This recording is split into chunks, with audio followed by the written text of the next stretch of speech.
देखिए मेंसुरेशन का दूसरा पार्ट, दूसरा कहिए दूसरा टॉपिक है सिलेंडर। देखो सिलेंडर दो है यहां पर आपके यहां राइट सर्कुलर सिलेंडर है। कैसा है? Right circular cylinder, right circular cylinder. इसका मतलब क्या होता है? इसका जो बेस होगा ना वो सर्कुलर होगा, जो इसका बेस होगा वो सर्कुलर होगा। जरा समझने की कोशिश करिएगा। मैं एक ये पेन ले रहा हूं, पेन को सीधा घुमा दिया और पेन को इस उंगली के चारों घुमाइए, बताओ पेन को जो नीचे आकार बन रहा है वो सर्कल बन रहा है? नहीं बन रहा है। तो ये जो सिलेंडर बन रहा है ये राइट सर्कुलर है, ठीक है। अगर हम पेन को ऐसे ऐसे घुमाएं, क्या नीचे सर्कल बनेगा? भाई जैसे मान ले जेठालाल बीच में खड़े हुए हैं और दया बहन ये ऐसे ऐसे वो कर रही है ना, वो गरबा जेठालाल के चारों तरफ घूम रही हैं, तो ऐसे ऐसे घूम रही हैं, तो ये दया खड़ी हुई हैं ऐसे घूम रही हैं, तो क्या उनके चारों तरफ एक सर्कल बन रहा है? तो नहीं, यहां पर जो बेस होगा सिलेंडर, जो बेस होगा वो सर्कुलर होगा, ठीक है, ऐसा। लेकिन बेस किसी भी आकार का हो सकता है। मतलब ये भी हो सकता है जैसे ये बेस हो गया, मान लिया ये बेस हो गया, ठीक है, ऐसा भी हो सकता है।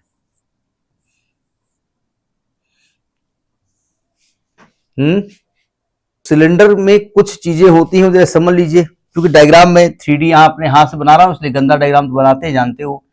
ये एक सिलेंडर है, ठीक है, ये इसका बेस है।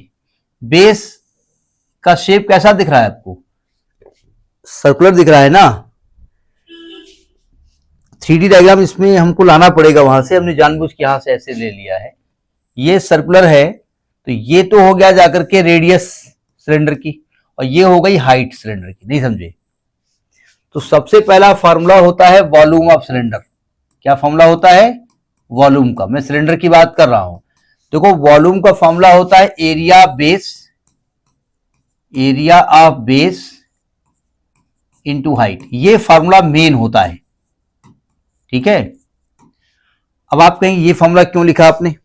क्योंकि ये होता है इसलिए लिखा हमने। क्या बता सकते हैं सिलेंडर का बेस कैसा है? बेस कैसा दिख रहा है आपको? तो अगर सर्कल है तो सर्कल का एरिया क्या होता है?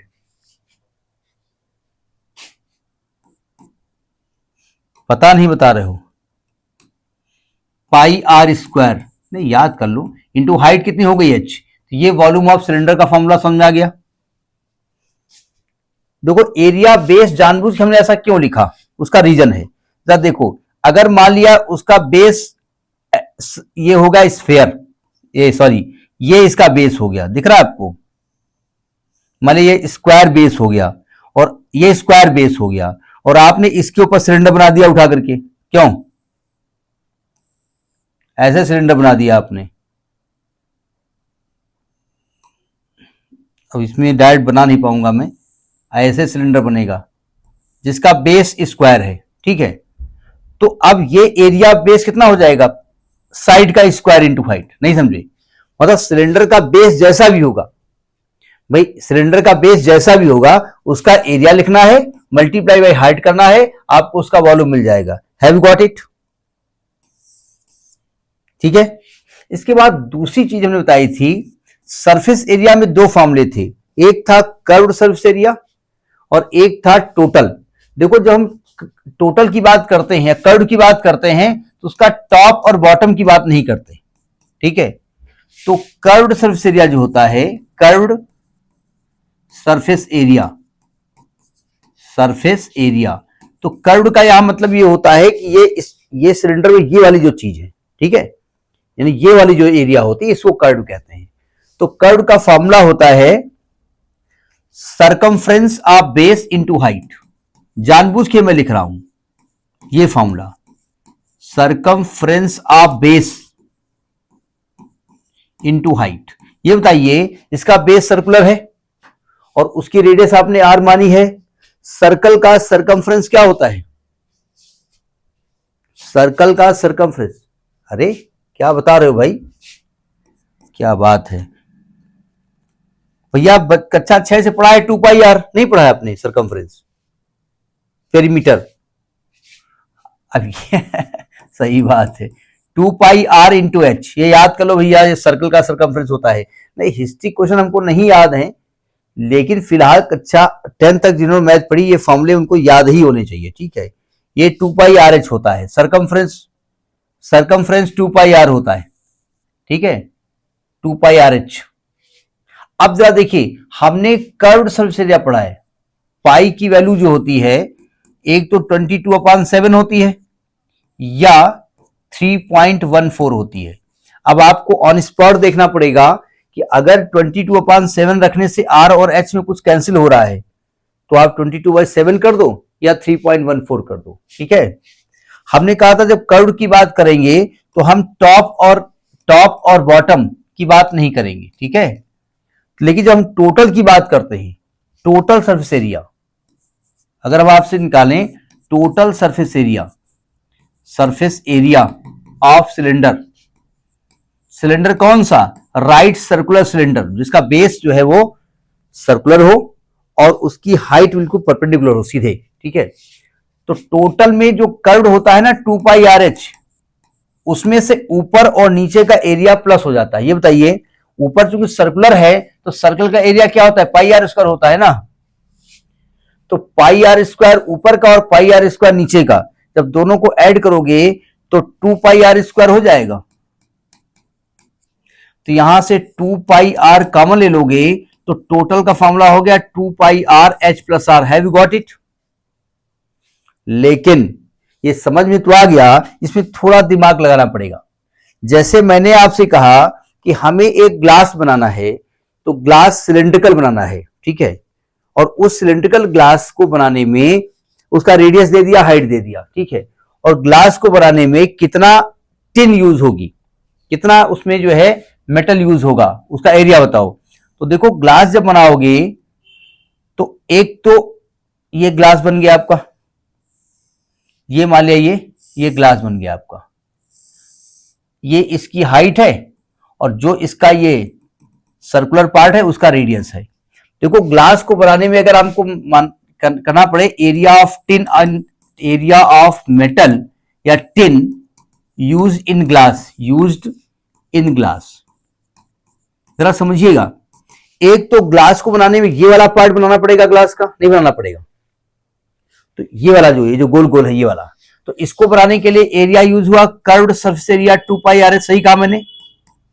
प्लस दूसरा आप ये वाला एरिया ऐड करोगे πr²। क्या ग्लास का ऊपर का पार्ट भी ढक दोगे? ऊपर तो खुला रहेगा ना, तो ऊपर चूंकि ये ग्लास ओपन रहेगा इसलिए यहां पर 2πr² की जगह केवल πr² प्लस होगा। हैव यू गॉट इट और नॉट? तो 3 फॉर्मूले समझ में आ गए। देखो, कभी कभी क्या होता है, उन्होंने बदतमीजी कर दी फॉर्मूला पूछने में। क्या बदतमीजी कर दी, ये नोट कर लिया ना। कभी कभी क्या करते हैं, बेस का रेडियस ना देकर के डायमीटर दे दिया। अब जानते हैं कि जो डायमीटर होता है वो रेडियस का डबल होता है, सही कर रहा हूं ना मैं। तो आप r की जगह d/2 लिख सकते हो। तो जैसे वॉल्यूम का फॉर्मूला आपने लिखा, मैं फॉर्मूले की बात कर रहा हूं भाई। अगर डायमीटर दे दिया गया तो रेडियस निकाल लो, नहीं निकाल सकते हो। लेकिन मान लिया फार्मूला ही डायमीटर के फॉर्म में दे दिया, तो वॉल्यूम का फॉर्मूला हमने अभी क्या बताया, πr² इंटू h बताया ना हमने। और पता चला आपका जो फार्मूला उसमें दिया है उसमें डायमीटर के फॉर्म में है, तो जहां r है वहां d/2 ले सकते हो। तो जो r को d/2 रख दोगे तो क्या ये d/2 का होल स्क्वायर इंटू h आ जाएगा। तो इसको खोलेंगे तो पाई d² h/4 हो जाएगा। तो फॉर्मूला ये भी हो सकता है, नहीं हो सकता है, फार्मूले की बात कर रहा हूं। अदरवाइज हम ये वाला फॉर्मूला काहे याद करेंगे भाई। उन्होंने कहा कि एक ग्लास है, उसका जो बेस है उसका डायमीटर 4 सेंटीमीटर है, तो हम जानते हैं ये 2r होता है, रेडियस का डबल होता है, नहीं जानते हैं तो हम रेडियस निकाल लेंगे 2 सेंटीमीटर।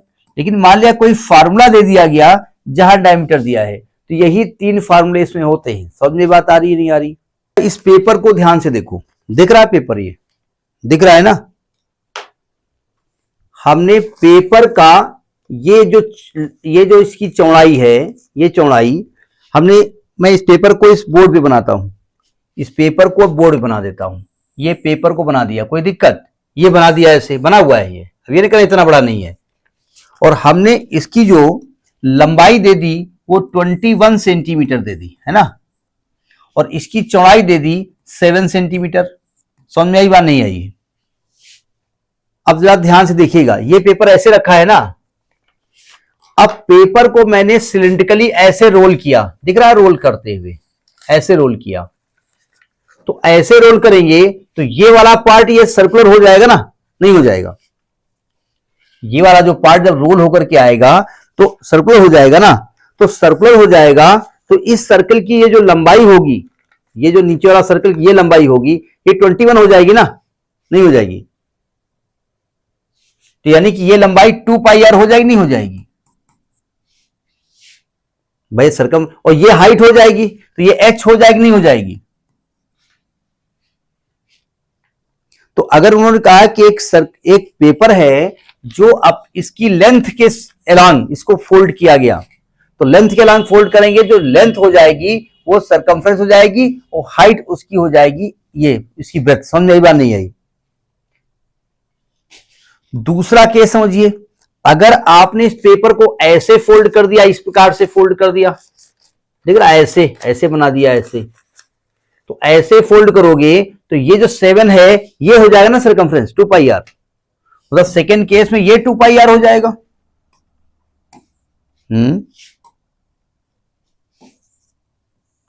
ये 2 पाई आर हो जाएगा और ये हाइट हो जाएगी। सही कह रहा हूं नहीं कह रहा हूं? तो आप प्रैक्टिकली समझना पड़ेगा कि पेपर को फोल्ड करके जो सिलेंडर बनाया गया है उसमें कैसे हाइट कंसीडर की जाएगी, कैसे उसका सरकमफ्रेंस कंसीडर किया जाएगा। समझ में बात आ रही ना? नोट करिए इसको। यानी इसमें क्या क्या सीखा आपने कि सिलेंडर में एक बेस होता है, ठीक है, ये बेस है, ये बेस का रेडियस है। तो पहले तो आपने सीखा एरिया बेस। एरिया बेस क्या होता है? पाई आर स्क्वायर, सर्कल है ना, पाई आर स्क्वायर। और एरिया बेस का जब हाइट से मल्टीप्लाई कर दिया तो वॉल्यूम बन गया आपका, volume of cylinder, pi are square h. ठीक है, दूसरी बात lateral surface area, curved surface area, curved surface area, यानी ये वाली एरिया जो होती है ये सिलेंडर की, वो आपने देखा 2 पाई आर एच। और जब 2 पाई आर एच में से ये पाई आर स्क्वायर और ये पाई आर स्क्वायर ऐड कर दिया है तो 2 पाई, अच्छा 2 pi are square, 2 pi are square जोड़ दिया तो टोटल सरफेस एरिया मिल गया। समझ में बात नहीं आई? अब एक बात ध्यान रखिएगा, ये देखना पड़ेगा कि ऐसा तो नहीं है कि इसका एक तरफ का पार्ट बंद है एक तरफ खुला है, जैसे ग्लास में होता है। तो अगर एक तरफ ये वाला खोल दोगे तो जो 2 पाई आर स्क्वायर यहां हो जाएगा ये 2 ना होकर के केवल पाई आर स्क्वायर हो जाएगा। समझ में आ गई बात? अब कुछ क्वेश्चन डिस्कस कर लेते हैं। जैसे क्वेश्चन है, find the volume of iron rod which is 7 centimetre long and whose diameter is 1 centimetre. अब कोई 10th लेवल स्टूडेंट सुनेगा, क्या क्वेश्चन है ये? अरे भाई हाइट दी हुई है एच दिया है 7 सेंटीमीटर। देखो डायमीटर को क्या ले सकते हैं, डायमीटर रेडियस का डबल होता है ना, तो क्या कह सकते हो, ये 2r दिया है 1 सेंटीमीटर, क्यों? तो r की वैल्यू कितनी हो जाएगी 1/2 सेंटीमीटर। तो वॉल्यूम का फॉर्मूला क्या होता है, पाई आर स्क्वायर एच होता है ना। हाँ सही है, पाई की वैल्यू 22/7 भी होती है और आर स्क्वायर यानी 1/2 इंटू 1/2 इंटू 7 से कट गया तो 11/2 5.5। अब जरा देखो ध्यान से, आर स्क्वायर है ना, क्या मैं कह सकता हूं ये मल्टीप्लाई में है, pi into R into H लिखा है ना। तो जब वैल्यू करोगे सेंटीमीटर में तो सेंटीमीटर इंटू सेंटीमीटर 3 बार आएगा, तो 3 बार आएगा, इसलिए क्यूबिक सेंटीमीटर या सेंटीमीटर क्यूब लिखा जाएगा। समझ में बात नहीं आई? ये छोटा सा क्वेश्चन है, नहीं वो ठीक है लेकिन याद भी होना चाहिए ना। सिलेंडर का वैसे क्वेश्चन ये है, लेकिन क्वेश्चन थोड़ा टेक्निकल है, लैंग्वेज वाला है, वो ध्यान से समझिएगा। इसका एक प्रोसीजर है लगाने का, ठीक है, उसको मैं समझाने की कोशिश करूंगा। लिखा है water flows at 10 kilometre per hour through a pipe with cross section of circle of radius 35 centimeter into a cistern, एक टंकी है of dimension 25 meter by 12 meter by 10 meter, how much water will the water level rises, how much will the water level rises in the cistern in 24 minutes। पहले मतलब समझिएगा, एक pipe है, pipe का जो मुंह है वो सर्कुलर है, ठीक है, और उस सर्कल का जो रेडियस है वो 35 सेंटीमीटर है, लैंग्वेज पकड़ में आई, और उससे जो पानी बह रहा है वो पर घंटे 10 किलोमीटर, उसकी रफ्तार है 10 किलोमीटर पर घंटे, है ना, और वो पानी कहां इकट्ठा हो रहा है, एक सिस्टर्न में हो रहा है, एक टंकी में हो रहा है, ठीक है, एक टब में हो रहा है, और टब खाली है, सिंपल सी बात है ना। तो 25 बाई 12 बाई 10 मतलब जो टब है उसकी लंबाई 12 है, चौड़ाई लंबाई 25 है, चौड़ाई 12 है और ऊंचाई 10 मीटर, लेकिन खाली है वो, है ना। तो how much will the water level rise, तो 24 मिनट में कितना वाटर लेवल राइज होगा। क्वेश्चन समझ में आया कि नहीं आया, लगाना समझ में नहीं आया छोड़िए, नहीं आया तो कोई दिक्कत नहीं, जरा समझने की कोशिश करो। जब उस पाइप से पानी निकलेगा तो पानी टंकी में जाएगा ना, सही कह रहा हूं मैं, जरा टंकी को समझिएगा।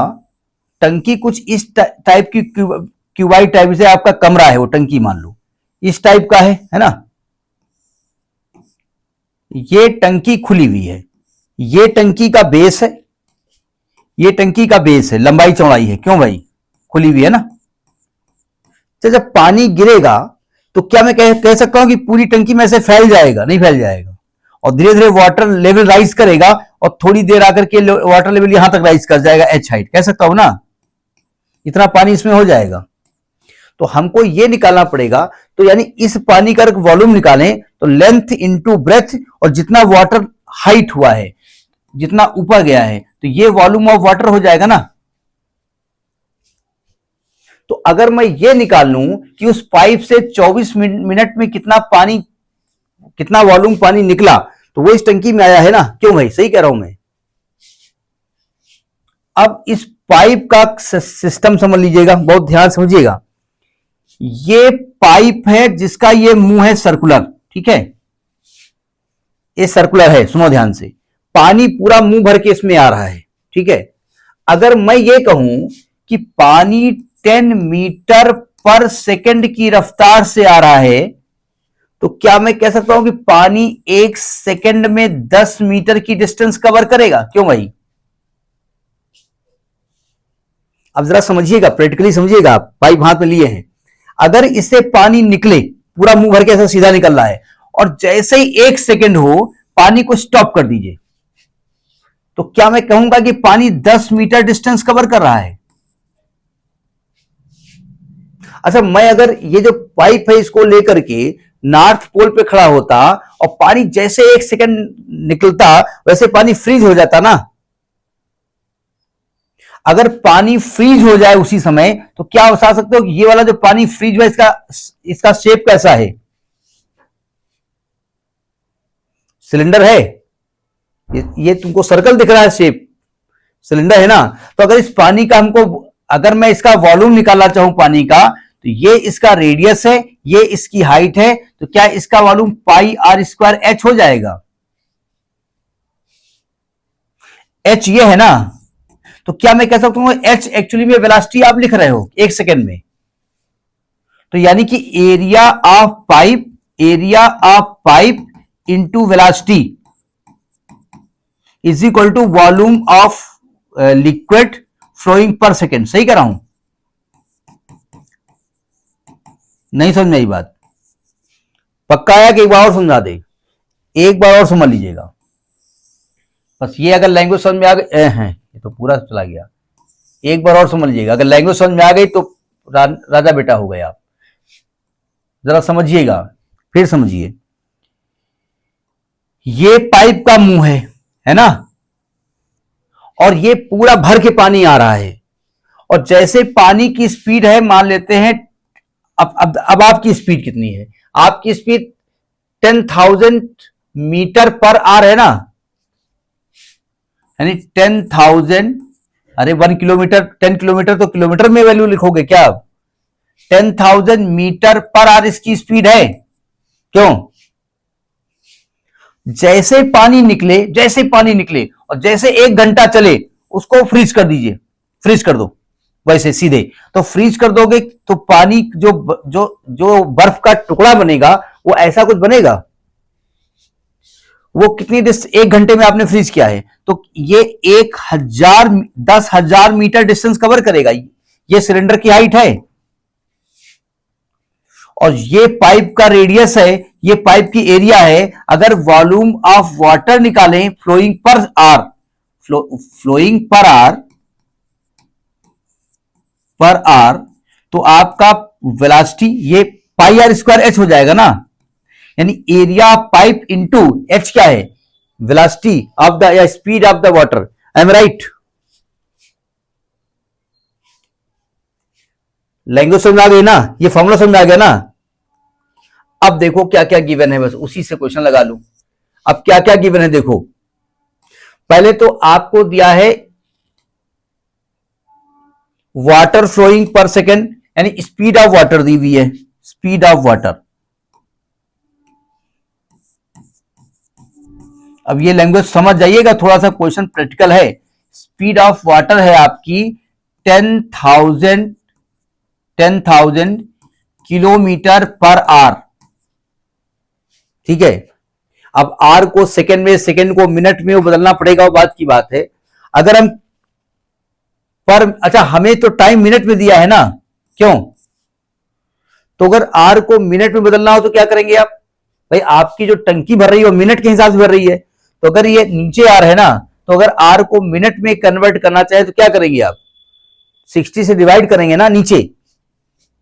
तो क्या मैं 10,000 अपान 60 नीचे कर देंगे, ये मीटर हो जाए, किलोमीटर नहीं है, क्या देख रहे हो, ये मीटर है, तो मीटर पर मिनट हो जाएगा, मीटर पर मिनट हो जाएगा ना। यानी 1 मिनट में वाटर इतनी डिस्टेंस कवर कर रहा है। अब ये ध्यान रखिएगा, रेडियस जो दी हुई है वो कायम दी हुई है, वो सेंटीमीटर में दी है, यहां मीटर में है। अच्छा पाइप का रेडियस कितना दिया है, रेडियस ऑफ पाइप कितना दिया हुआ है, वो 35 सेंटीमीटर है। मतलब आप 100 से डिवाइड करोगे तो ये 35/100 मीटर हो जाएगा ना। तो अगर हम निकालें कि volume of water flowing from pipe in 1 minute, तो हमने मिनट लिखा है, पाइप इन 1 मिनट, तो फॉर्मूला क्या बताया हमने बताया एरिया ऑफ पाइप, टैप कह देंगे, नल कह दीजिए, इनटू स्पीड ऑफ वाटर, यही फॉर्मूला बताया था ना हमने। तो एरिया पाइप हो जाएगा पाई आर स्क्वायर और स्पीड ऑफ वाटर हो गई 10,000 अपान 60, इतने मीटर क्यूब पर मिनट पानी फ्लो होगा नहीं होगा, बताओ? होगा ना। तो इसका मतलब ये 1 मिनट में फ्लो हो रहा है, और टंकी में कितने मिनट तक पानी जा रहा है? 24 मिनट में तक जा रहा है ना। तो 24 मिनट में कितना पानी होगा? Volume of water flowing in 24 minute, तो यहां पर मल्टीप्लाई करोगे तो ये आ जाएगा पाई की वैल्यू 22/7 इंटू आर स्क्वायर होगा 35/100 इंटू 35/100 इंटू 10,000 अपान 60 इंटू 24, इतने मीटर क्यूब पानी उसमें पाइप से निकल चुका होगा ना। सही कह रहा हूं ना मैं? 100 है, 1 2 3 4, 1 2 3 4 कट गया, 7 से काट दोगे 7 पन्ना 35, 5 से काट दोगे 12 पंचे 60, 2 से काट दोगे 2 छाक 12, 2 11, 3 से बस कुछ नहीं, क्या बचेगा ऊपर? 11 बचेगा इंटू, हाँ 6 से 4 24, 11 बचेगा इंटू 35 बचेगा इंटू 4 बचेगा। इतना पानी volume of, total volume of water हो गया, टोटल वॉल्यूम ऑफ वाटर। क्यों? ठीक, यहां तक कैलकुलेशन करिए, अभी मल्टीप्लाई नहीं करना। अब देखो ये पानी जो जा रहा है, जा कहां ना, टंकी में जा रहा है ना, तो टंकी को ऐसे बनाए देना है। ये टंकी ऐसी है ना, जिसका ये आपका बेस है टंकी का। क्यों? ये बेस है, ऐसे बनाए दे रहे हैं। ये लेंथ है, ये ब्रेथ है, और ये हाइट बड़ी है ऊपर। क्यों? तो टंकी में अगर हम लिखें तो length into breadth into height, कौन सी? जो पानी राइज हुआ है वो इसके बराबर होगा नहीं होगा? इतने पानी तो गया है। क्यों? और टंकी की लेंथ और ब्रेथ कितनी दी हुई है? 12 और 10 दी है ना, तो 12 इंटू 10 इंटू एच बराबर 11 इंटू 3 इंटू 35 इंटू 35 इंटू 4, तो एच का मान निकाल लो। एच का मान आएगा 11 है, length into breadth into height, ये क्यूबाइड शेप में हो गया ना, नहीं होगा? 25 मीटर, कौन सा 25 मीटर? 35 है तो 25 कहां दिया है? 25, अच्छा 25/12 होगा। हाँ 10 थोड़े लिखेंगे, 25/12, सॉरी 25/12। मैं जानबूझ के लिख रहा था जिससे आप ध्यान से देखें। देखो लंबाई इंटू, वही बात हुई, 25 इंटू 12 होगा। एच नहीं लिखा जाएगा, हाइट नहीं लिखा। देखो कमरा, जैसे कमरा आपका है, कमरे को पानी से भर रहे हैं, तो जब पानी जाएगा तो फर्श में पहले पूरे में बिखर जाएगा ना, और धीरे धीरे राइज करेगा, तो ये पूरे फर्श का एरिया लिखा जाएगा।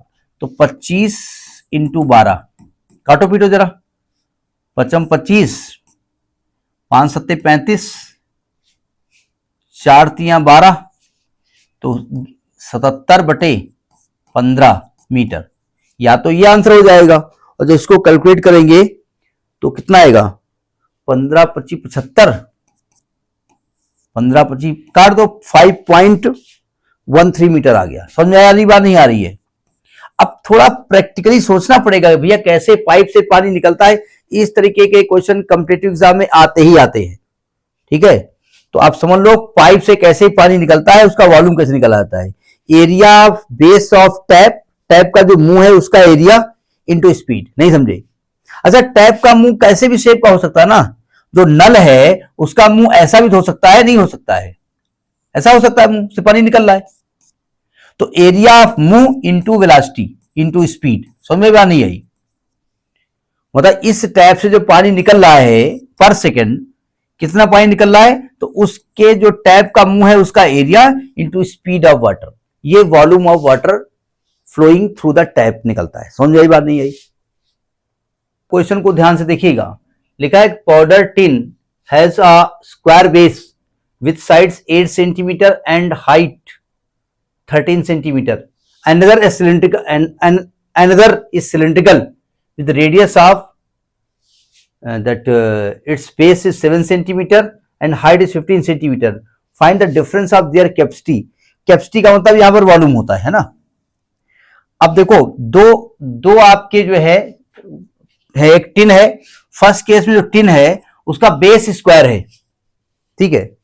मतलब बेस स्क्वायर मतलब कुछ ऐसा है, जैसे ये स्क्वायर बेस है, एग्जैक्ट नहीं बन पाएगा, और ये हाइट आप बढ़ा दो, ऐसे बनाओ। अच्छा, स्क्वायर बेस ऐसे मान लिया है, क्या बना रहा हूं मैं, ऐसे बना देता हूं।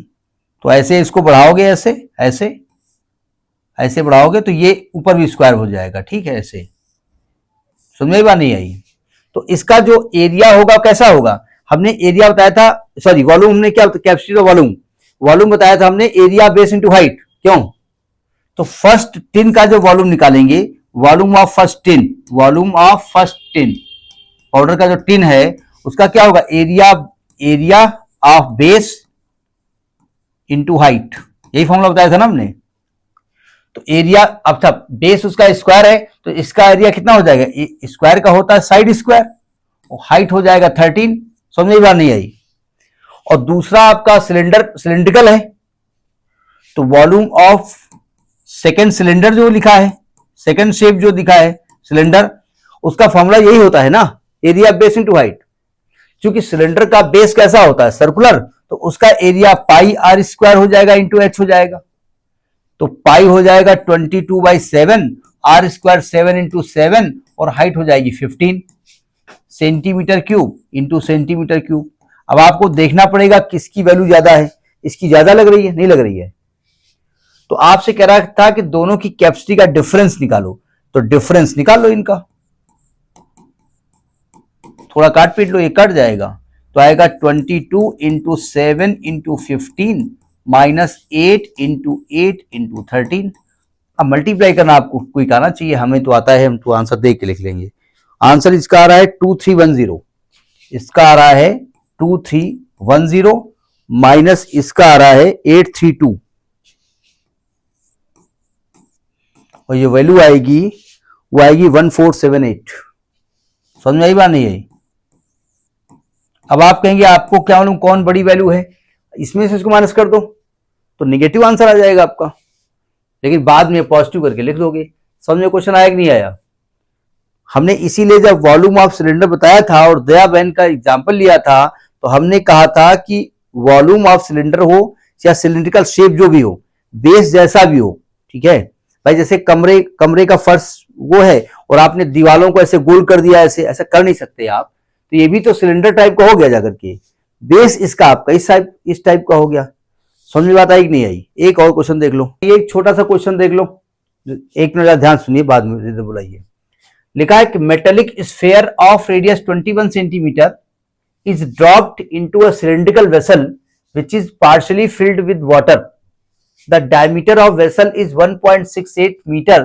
If the sphere is completely submerged, find how much the surface of water will rise. जरा देखिए, आपने एक नियम पढ़ा होगा, अगर एक बहुत बड़ा टब है, उसमें पानी भर दीजिए और कोई बॉडी उसमें डाल दीजिए, तो पानी थोड़ा बाहर निकल जाता है ना, क्यों? कितना पानी बाहर निकल जाएगा? कोई भी बॉडी में, अगर कोई बॉडी किसी सरफेस में पानी में गिरेगी तो अपने वॉल्यूम के बराबर वॉल्यूम हटा देती है। सही कह रहा हूं मैं? मतलब हो ये रहा है कि एक सिलेंडर बनाने की कोशिश करते हैं हम। देखो, एक सिलेंडर है, जरा समझने की कोशिश करो। एक सिलेंडर ऐसे बना हुआ है, दिख रहा है ना? ये एक सिलेंडर है, ये एक सिलेंडर है, ठीक है, और ये कह रहे हैं कि पार्शियली फिल्ड विद वाटर, इतना वाटर भरा हुआ है, उस भरे वाटर से आपसे कोई मतलब नहीं है, ठीक है, इतना समझ में आ गया। और एक स्फीयर है जिसका रेडियस दिया है 21 सेंटीमीटर, मतलब रेडियस ऑफ स्फीयर लिख लो, रेडियस ऑफ स्फीयर को हम स्मॉल आर मान लेते हैं, वो 21 सेंटीमीटर है। अब देखो, जब स्फीयर को पूरा पूरा इस पानी के अंदर डाल दोगे तो क्या स्फीयर अपने वॉल्यूम के बराबर पानी डिस्प्लेस करेगा? तो पानी थोड़ा सा राइज हो जाएगा ना, यहां पर नहीं हो जाएगा, वो नहीं होगा राइज। मुझे इसकी पूरी हाइट से मतलब नहीं है, वाटर कितना राइज होगा? जो वाटर राइज हुआ है उसका वॉल्यूम किसके बराबर होगा? इस स्फीयर के बराबर होगा। समझ में आई बात नहीं आई? यानी आप लिखेंगे volume of water rise, volume of water rise is equal to volume of sphere होगा, नहीं होगा? क्यों भाई? अच्छा, जो वाटर राइज हुआ है इतना, वो भी सिलिंड्रिकल होगा, नहीं होगा? तो उसका वॉल्यूम क्या होगा? Pi are square H. Pi R कौन सा? ये सिलेंडर का आर, इसको कैपिटल आर मान लो, तो पाई आर स्क्वायर एच, और स्फीयर का वॉल्यूम क्या होता है? 4/3 पाई आर क्यूब, मालूम है ना? बस आपको एच निकालना है, निकाल लो, इस पाई से पाई कट जाएगा। आर कितना दिया हुआ है यहां पर? अच्छा सुनो ध्यान से, इसका डायमीटर दिया है, ये जो ना, ये इसका डायमीटर दिया है 1.68, तो डायमीटर को जब 2 से डिवाइड कर दोगे तो इस सिलेंडर का रेडियस मिल जाएगा ना, तो कितना आएगा? 0.2/16 0.84 आएगा ना, रख दो उठा करके, तो आर हो जाएगा 0.84 इंटू 0.84, उधर ले जाओ, डायरेक्ट क्या करोगे? H is equal to R cube, 21 into 21 into 21 into 4 है अपान 3 इंटू 0.84 इंटू 0.84। अब इसको देख के घबरा मत जाना, ये 0.2 हटेंगे, ऊपर 4 जीरो आ जाएंगे, 1 2 3 4, ठीक है। 2184 में 4 टाइम्स आएगा, ये इसका 4 टाइम्स होता है, ये इसका 4 टाइम्स होता है, समझ में बात नहीं आई। ये 4 से 4 कट जाएगा, ये 4 से कट जाएगा, 4 दूनी 8, 4 पंचे 20, 2500 आ जाएगा, 3 सते 21 आ जाएगा, तो आ जाएगा आपका 7 इंटू 2500, 7 इंटू 2500। इसको जब कैलकुलेट करोगे तो वैल्यू आ जाएगी, वैल्यू निकाल लो, ये तो 1.75 आई है, 25 सत्ते 175, नहीं 25 छक्का 150, हाँ 175 डबल जीरो, इतने एच आएगा। मीटर या सेंटीमीटर, ये सब सेंटीमीटर दिया ना, ये मीटर है, एक गलती हो गई है, एक गलती हो गई है, ये 21 सेंटीमीटर दिया हुआ है, दिख रहा है आपको, और ये मीटर दिया हुआ है, तो ये 21 सेंटीमीटर दिया हुआ है, तो ये डेसिमल 21 सेंटीमीटर को मीटर में बदलना पड़ेगा। मैं जरा कलर चेंज कर रहा हूं, तो 21 करेंगे तो यहां पॉइंट लग जाएगा ना, क्यों, पॉइंट दिख रहा है आपको, जब पॉइंट यहां लग जाएगा तो आपको ये पॉइंट हटाने के लिए यहां ये नहीं करना पड़ेगा, आप डायरेक्ट पॉइंट हटा दोगे, ऐसे ही ऐसे हट जाएंगे ना ये, क्यों, अरे तो आपको ये नहीं करना पड़ेगा, डायरेक्ट कट जाएगा ये। तो वैल्यू निकालो कितना आएगा, दोबारा लिख रहा हूं मैं नीचे, ऊपर आएगा आपका 21 इंटू 0.21 इंटू 0.21 इंटू 4 अपान 3 इंटू 0.84 इंटू 0.84, पॉइंट ऐसे हट जाएगा, तो 21 चौको ये हो जाएगा, चौको ये हो जाएगा, चौको चौको हट जाएगा, तो 3 सते 21 हो जाएगा, तो 7/4 आ जाएगा, 7/4 मीटर, 4 एकम 4, 3 30, 4 सत्ते 28, 1.75 मीटर। समझ में बात नहीं आई, वो सेंटीमीटर था, वो मीटर था, वो चेंज नहीं किया था। तो ये एक आध क्वेश्चन है, समझ में आ गई होगी बात, तब भी आपको प्रैक्टिस करनी पड़ेगी, ठीक है।